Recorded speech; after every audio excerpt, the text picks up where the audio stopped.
ମୋ ସ୍ୱାମୀ ଉଦ୍ଧାର ପଇସା ନ ଦେଇ ପାରିବାରୁ ମୋତେ ପରପୁରୁଷଠୁ ଘିଅ ଖାଇବାକୁ ପଡ଼ିଲା। ସେ ଆମ ଘରକୁ ଆସିବା ପରେ ସେ କହିଲା କି ଚାଲ ବେଡ଼ରୁମ୍କୁ, ସେଇଠି ମଜା ନେବା। ଆଉ ଏହା କହି ସେ ମୋତେ ଦୁଇ ହାତରେ ଟେକି ନେଇ ବେଡ଼ରୁମ୍କୁ ନେଇଗଲା। ମୋ ସ୍ୱାମୀ ବି ପଛେ ପଛେ ଆସିଲେ। ସେ ମୋତେ ନେଇ ବେଡ଼ରୁମ୍ରେ ବସାଇ ଦେଲା। ମୋ ଶାଢ଼ୀ ଖୋଲିଦେଲା। ଏବେ ମୁଁ ଖାଲି ବ୍ଲାଉଜ୍ ଆଉ ସାୟାରେ ଥିଲି। ସେ ଦେଖି ଆହୁରି ହଟ୍ ହୋଇଗଲା। ଆଉ କହିଲା, ଜାନୁ କି ଦେଖାଯାଉଛୁ ତମେ, ଚୋଖା ମାଲଟେ, ଆଜି ମନ ଭରି ଘେଇବି ତୁମକୁ, ମଜା ଆସିଯିବ। ଏହା କହି ସେ ମୋ ନାଭିରେ ମୁହଁ ରଖି ଚୁଚୁମିଲା ଆଉ ଜିଭ ରଖି ଚାଟିଲା। ଆଃ କି ଆନନ୍ଦ! ମୁଁ ଖୁସିରେ ଚିତ୍କାର କରୁଥାଏ। ଆଗ ସେ ମୋତେ ଶୁଆଇ ଦେଲା ଆଉ ମୋ ଓଠରେ ଓଠ ରଖି ପୁଣି ଜିଭ ଆଦାନ ପ୍ରଦାନ କରିବାରେ ଲାଗିଲୁ। ମୁଁ ବି ଖୁବ୍ ସହଯୋଗ କରୁଥାଏ। ଲାଜ ଶର୍ମ ସବୁ ଭୁଲି ଯାଇଥାଏ। ତାହା ସହ ସେ ମୋ ଦୁଧକୁ ଖୁବ୍ ଜୋରରେ ଚିପିବାରେ ଲାଗିଥାଏ। ମୁଁ ତାକୁ କୁଣ୍ଢେଇ ରଖୁଥାଏ। ମୁଁ ତାକୁ କୁଣ୍ଢେଇ ଧରୁଥାଏ। ସେ ବ୍ଲାଉଜ୍ ଉପରେ ମୋର ଦୁଧ କୁଣ୍ଡିରେ ମୁହଁ ରଖି ଚୁଚୁମିଲା ଆଉ ଚୁଷିବାରେ ଲାଗିଲା। ପୁରା ବ୍ଲାଉଜ୍ ଓଦା କରିଦେଲା। ମୁଁ ଖାଲି ତାକୁ ଛାତିରେ ଜାକି ଧରି ଚିତ୍କାର କରୁଥାଏ। ଓଃ କି ଆନନ୍ଦ ସେ! ଏବେ ମୁଁ କହିଲି, ଜାନୁ ଏସବୁ ଖୋଲି ମୋତେ ଟିକେ ଶାନ୍ତି ଦିଅ। ଏହା ଶୁଣି ସେ ବହୁତ ଜୋରରେ ବ୍ଲାଉଜକୁ ଫାଡ଼ିଦେଲା। ମୁଁ ଅବାକ୍ ହୋଇ ରହିଲି। ସେ ମୋ ବ୍ଲାଉଜ୍ ଫାଡ଼ିଦେଲା। ଏତେ ଗରମ ସେ ହୋଇଯାଇଥିଲା କି ମୋ ବ୍ଲାଉଜକୁ ଫାଡ଼ିଦେଲା। ମୁଁ କିଛି କହିଲିନି। ତାକୁ ଖାଲି ବାକି ଚିରା ବ୍ଲାଉଜ୍ ହାତରୁ ବାହାର କରିବାରେ ତାକୁ ସହଯୋଗ କଲି। ସାୟା ବି ଫାଡ଼ିଦେଲା। ଏହା ଦେଖି ମୋ ସ୍ୱାମୀ ବହୁତ ଗରମ ହୋଇଯାଉଥିଲେ। ତାଙ୍କ ବାଣ୍ଡରେ ହାତ ରଖି ଖାଲି ହଲାଉଥାନ୍ତି। ଏବେ ମୁଁ ପ୍ରାୟ ଲଗ୍ନ ହୋଇସାରିଥାଏ। ଜଣେ ପରପୁରୁଷ ଆଗରେ ହେଲେ ଦେହରେ ତିଳ ହେଲେ ଲାଜ ନଥାଏ କି ଅନୁତାପ ନଥାଏ, ବରଂ ଆହୁରି ଗରମ ହୋଇଯାଉଥାଏ। ସେ ଅନୁଭବ ସ୍ୱର୍ଗୀୟ। ମୁଁ କେବେ ବି ଭୁଲି ପାରିବିନି। ମୁଁ ବି ତାର ସାର୍ଟ ବାହାର କରିଦେଲି। ଆଉ ସର୍ଟ ବି ସେ ଖାଲି ଗୋଟେ ଚଡ଼ିରେ ଥାଏ, ହେଲେ ତାର ବାଣ୍ଡକୁ ମୁଁ ବାରି ପାରୁଥାଏ ଯେମିତି ବାହାରକୁ ଆସିବା ପାଇଁ ପାଗଳ। ମୋ ପିଆରେ ଲଙ୍ଗଳ କରିବା ପାଇଁ ତାର ଧାର ହୋଇ ସାରିଲାଣି। ଆଜି ଏ ଗହୀର ଜମିରେ ଚାଷ ଭଲ ଭାବେ ହେବ, ଏହା ଭାବି ମୁଁ ଆହୁରି ଉତ୍ତେଜିତ ହେଉଥାଏ। ତାର ଛାତି ବେଶ୍ ଚଉଡ଼ା, ବଳିଷ୍ଠ ବାହୁ, ଯେ କେହି ଦେଖିଲେ ଲୋଭିଲା ନଜରରେ ଅନେଇ ରହିବ। ମୁଁ ବି ତାକୁ ସେ ରାତିରେ ପାଇ ବହୁତ ଭାଗ୍ୟବାନ ମଣୁଥାଏ। ମୋ ବିଆ ସେତେବେଳେ ପାଣି ହୋଇ ସାରିଥାଏ।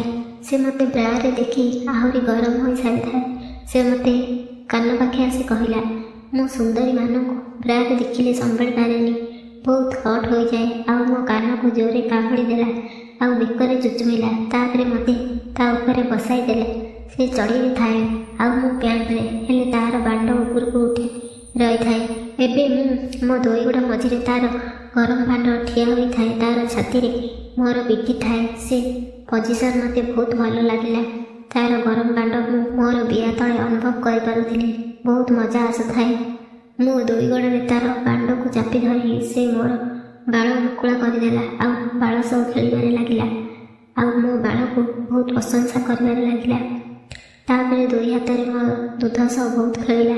ବ୍ରା ଉପରୁ ବହୁତ ଟାଇମ୍ ସେ ମୋର ବ୍ରାକୁ ଟାଣି ପୁଣି ଛାଡ଼ି ଦେଉଥାଏ। ଫଳରେ ତାର ମାଡ଼ ମୋ ଦେହରେ କାଟୁଥାଏ, ହେଲେ ସେ ମଜା ନେଉଥାଏ। ମୁଁ ବି ଏତେ ଆନନ୍ଦରେ କଷ୍ଟ ଭୁଲି ଯାଉଥିଲି। ପିଠି ପଟ ବ୍ରାର ଧାରକୁ ତା ଆଡ଼କୁ ଟାଣି ପୁଣି ଛାଡ଼ି ଦେଉଥାଏ। ବହୁତ ସମୟ ସେ ଏମିତି ଖେଳିଲା ଆଉ ମୋ ଦୁଧ ସହ ଅନବରତ ଖେଳିବାରେ ଲାଗିଲା। ବ୍ରା ଭିତରେ ହାତ ପୂରେଇ ଦୁଧକୁ ଚିପିବାରେ ଲାଗିଲା। ଏବେ ସେ ମୋତେ ଚିତ୍ କରି ଶୁଆଇ ଦେଲା ଆଉ ମୋ ଦୁଧକୁ ବ୍ରା ଉପରୁ ଚୁଷିବାରେ ଲାଗିଲା। ମଝିରେ ମଝିରେ କାମୁଡ଼ି ବି ଦେଉଥାଏ। ଓଃ କି ଆନନ୍ଦ! ମୁଁ ସେତେବେଳେ ଯେମିତି ସ୍ୱର୍ଗରେ ଥାଏ। ଖାଲି ତାକୁ ଜାବୁଡ଼ି ଧରୁଥାଏ। ସେ ମୋ ତଳ ଆଡ଼କୁ ଗତି କଲା। ସେ ମୋର ପ୍ୟାଣ୍ଟଟିକୁ ଦେଖିକି କହିଲା, ଜାନୁ ତମେ ତ ବହୁତ ଅମୃତ ଝରେଇ ସାରିଲଣି, ପ୍ୟାଣ୍ଟ ଓଦା ଓଦା ହେଲାଣି। ମୁଁ କହିଲି, ଜାନୁ ତମେ ଦାୟୀ ତା ପାଇଁ? ସେ କହିଲା, ହଁ ସତ କଥା। ଆଉ ପ୍ୟାଣ୍ଟ ଉପରୁ ବିଆରେ ଚୁଷିବାରେ ଲାଗିଲା। ମୋ ସ୍ୱାମୀ ସେତେବେଳେ ଠିକ୍ ଚଳିରେ ଥାଆନ୍ତି ଆଉ ଅନବରତ ବାଣ୍ଡ ହଲେଇବାରେ ଲାଗିଥାନ୍ତି।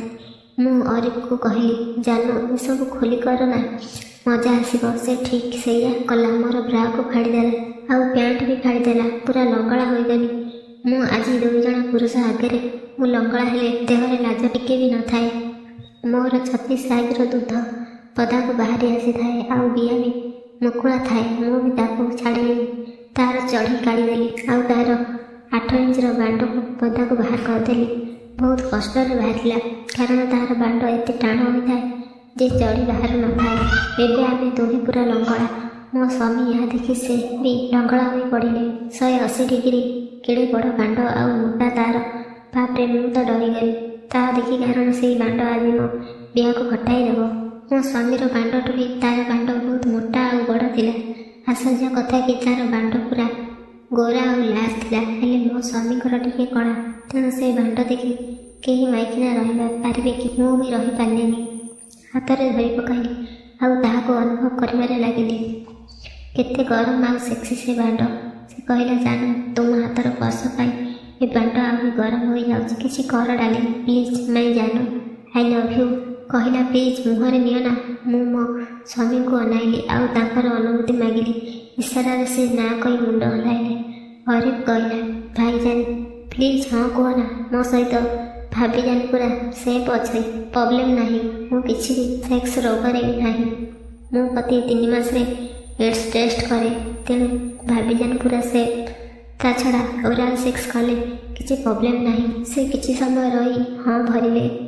ମୁଁ ବି ମନେ ମନେ ସେଇଆ ଚାହୁଁଥିଲି। ଏବେ ସମ୍ପୂର୍ଣ୍ଣ ସୁଯୋଗ, ଯେହେତୁ ମୁଁ ମୋର ସବୁ ଲାଜଶରମ ହରାଇ ସାରିଥିଲି। ତେବେ ସଙ୍କୋଚ କ'ଣ ପାଇଁ? ଯେତେ ଫ୍ରିରେ କାମ କରିବ ସେତେ ଆନନ୍ଦ। ଏବେ ମୁଁ ସିଧା ତାର 8 ଇଞ୍ଚ ବାଣ୍ଡକୁ ମୁହଁରେ ନେଲି ଆଉ ଚୁଷିବାରେ ଲାଗିଲି। ବହୁତ ଟେଷ୍ଟି ତାର ବାଣ୍ଡର ରସ। ବାଣ୍ଡ ପୁରା ଲାଳୁଆ ହୋଇ ସାରିଥାଏ, ତେଣୁ ମୁଁ ସେଇ ଲାଳ ସବୁ ଚାଟି ଚାଟି ସଫା କରିଦେଲି ଆଉ ଚୁଷି ଚୁଷି ଆହୁରି ବାହାର କରୁଥାଏ। ସେ ବହୁତ ହଟ୍ ହୋଇକି ଅନବରତ ବହୁତ କିଛି କହି ଚାଲିଥାଏ।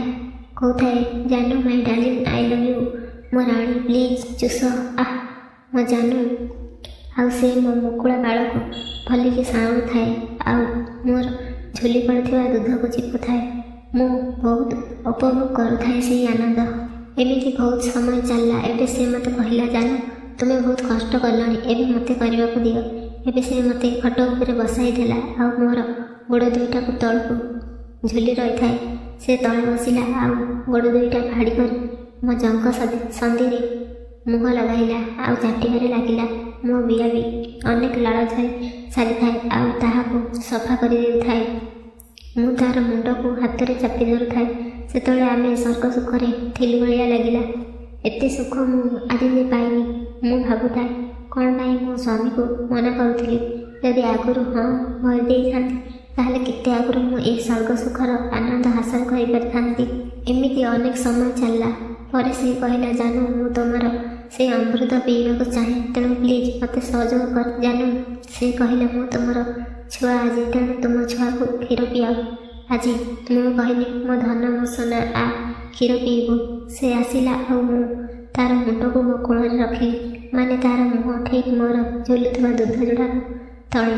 ଏବେ ମୁଁ ମୋର ବାମ ଦୁଧ ନିପଲକୁ ହାତରେ ଧରି ତାର ମୁହଁରେ ପୁରାଇ ଦେଲି। ସେ ଆଁ କଲା ଆଉ ଦୁଧ ଚୁଷିବାରେ ଲାଗିଲା। ତାର ଦୁଧ ଚୁଷିବାର ଷ୍ଟାଇଲ୍ ପୁରା ଅଲଗା।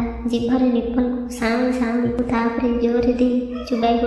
ମୋତେ ତାର ସବୁ କଳା କୌଶଳ ପସନ୍ଦ ଆସୁଥାଏ। ଏମିତି ବହୁତ ସମୟ ଧରି ଦୁଇଟା ଦୁଧକୁ ଖାଇଲା। ସତରେ ଯଦି କ୍ଷୀର ଥାନ୍ତା ତାହେଲେ ସରିଯାଇଥାନ୍ତା। ଏବେ ସେ ମୋତେ ଚିତ୍ କରି ଶୁଆଇ ଦେଲା ଆଉ ମୋର ଦୁଧ ଯୋଡ଼ାକ ବହୁତ ଜୋରରେ ଚିପିବାରେ ଲାଗିଲା। ଦୁଧ ମୋର ଲାଲ ହୋଇଗଲା। ମୋତେ କଷ୍ଟ ଲାଗୁଥାଏ। ମୁଁ କହିଲି, ଜାନୁ, ଆସ୍ତେ କର ମୋ ଧନ, ଏତେ ଜୋରରେ କଲେ ମୁଁ ମରିଯିବି। ସେ କହିଲା, ଜାନୁ, ସେମିତି କୁହନି, ତମେ ପରା ମୋ ଜାନ୍। ଏହା କହି ଧୀରେ ଧୀରେ ଚିପିଲା। ସେ କହିଲା, ଜାନୁ, ତୁମ ସ୍ୱାମୀ ତୁମ ଦୁଧକୁ ବହୁତ ଚିପୁଛନ୍ତି ନାଇଁ, ନହେଲେ ଏମିତି ଝୁଲି ନଥାନ୍ତା। ମୁଁ ହଁ ମାରିଲି। କହିଲି, ସେ ବି ତୁମ ଭଳିଆ ଦୁଧ ପାଗଳ, ଦୁଧ ସହ ବହୁତ ଖେଳନ୍ତି। ସେ କହିଲା, ଏବେ ଛୁଆ ହୋଇ ନାହାନ୍ତି, ଏମିତି ଝୁଲିଲାଣି, ଛୁଆ ହେଲେ କ'ଣ ହେବ? ଆହୁରି ଝୁଲିଯିବ ଆଉ ତୁମକୁ ଆହୁରି ଟାଇଟ୍ ବ୍ରା ପିନ୍ଧିବାକୁ ପଡ଼ିବ, ଆହୁରି ସେକ୍ସି ଦେଖାଯିବ। ଏହା କହି ସେ ମୋତେ କୁଣ୍ଢେଇ ଧରିଲା ଆଉ କିସ୍ ଦେଲା ଓଠରେ ଯୋଡ଼ି। ଏବେ ସେ ତଳେ ଚିତ୍ ହୋଇ ଶୋଇଲା ଆଉ ମୋତେ କହିଲା, ଜାନୁ, ତୁମେ ମୋ ଆଡ଼କୁ ମୁହଁ କରି ଶୁଅ। ଆଉ ମୁଁ ଠିକ୍ ସେଇଆ କଲି। ଏବେ ସେ ଓଠରେ ଓଠ ଯୋଡ଼ି କିସ୍ କଲା, ତାପରେ ଜିଭ ପୁରାଇ ଚୁଷିଲା। ବହୁତ ଆନନ୍ଦ, ଆଃ କେତେ ଖୁସି, ଭୁଲି ପାରିବିନି। ମୁଁ ତାର ବାଣ୍ଡ ମୋ ଦୁଇ ଗୋଡ଼ ସନ୍ଧିରେ ଅନୁଭବ କରିପାରୁଥିଲି। ଏତେ ଗରମ ଆଉ ଶକ୍ତ ଲାଳୁଆ ହୋଇଥିବା ଯୋଗୁଁ ଖାସିରି ଖାସିରି ହେଉଥାଏ। ମୋ ଦୁଧ ଯୋଡ଼ାକ ତାର ବଳିଷ୍ଠ ଛାତି ଉପରେ ପେଶି ହେଉଥାଏ। ସେ ମୋତେ ଜାବୁଡ଼ି ଧରି ତାର ବାଣ୍ଡ ମୋ ଗୋଡ଼ ମଝିରେ ଆଗ ପଛ କରିବାରେ ଲାଗୁଥାଏ। ମୁଁ ବି ତାକୁ ସହଯୋଗ କରୁଥାଏ। ମୋ ପିଚାକୁ ଜୋରରେ ମାରୁଥାଏ ଆଉ ଚିପୁଥାଏ। ଆଃ କି ସ୍ୱର୍ଗୀୟ ସେ ଅନୁଭବ। ଏମିତି କିଛି ସମୟ ହେଲା ପରେ ମୁଁ ଏତେ ହଟ୍ ହୋଇ ସାରିଥିଲି କି କହିଲି, ଜାନୁ, ଅସଲ ଖେଳ ଆରମ୍ଭ କର। ଆଉ ରହି ହେଉନି, ଏ ଦେହର ଜ୍ୱାଲା ଆଉ ସହି ହେଉନି, ପ୍ଲିଜ୍। ସେ କହିଲା, ହଁ ରେ ମୋ ରାଣୀ, ଆରମ୍ଭ କରିବା। ଏବେ ସେ ମୋ ମୁଣ୍ଡ ତଳେ ଗୋଟେ ତକିଆ ରଖିଲା, ଆଉ ମୋ ଓଠରେ କିସ୍ ଦେଲା, ଆଉ ମୋ ବିଆ ପାଖକୁ ଯାଇ ଅଟକେଇଗଲା। ସେଇଠି ଟିକେ ସମୟ ଚାଟିଲା, ଆଉ ଭାଣ୍ଡ ବସେଇବାକୁ ଲାଗୁଥିଲା। ମୁଁ ପ୍ରତିରୋଧ କରି କହିଲି, ପ୍ଲିଜ୍ କଣ୍ଡମ୍ ଲଗାଅ। ସେ କହିଲା, ଜାନୁ, କଣ୍ଡମ୍ ଲଗେଇ ଗଲେ ନା ତୁମକୁ ମଜା ଲାଗିବନି। ମୋତେ ଡରନି, କିଛି ହେବନି। ମୁଁ ମୋ ସ୍ୱାମୀଙ୍କୁ ଅନାଇଲି। କହିଲା, ଭାଇଜାନ କିଛି ହେବନି।